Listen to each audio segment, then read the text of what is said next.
صحیح البخاری کی حدیث number 23۔ Please subscribe the channel.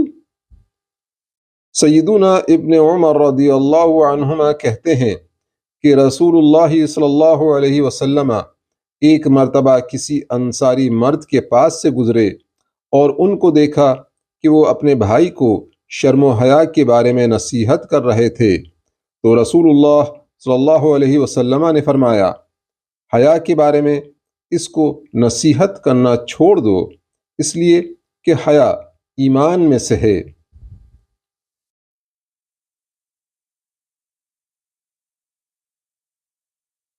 صحیح البخاری کی حدیث نمبر 24۔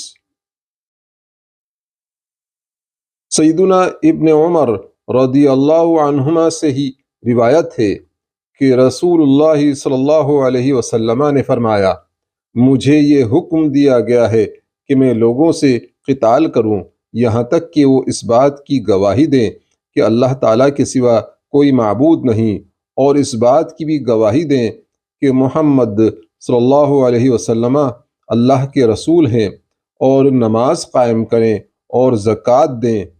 بس جب یہ باتیں کرنے لگیں تو مجھ سے اپنے خون اور اپنے مال بچا لیں گے سوائے حق اسلام کے، اور ان لوگوں کا حساب اللہ کے حوالے ہے۔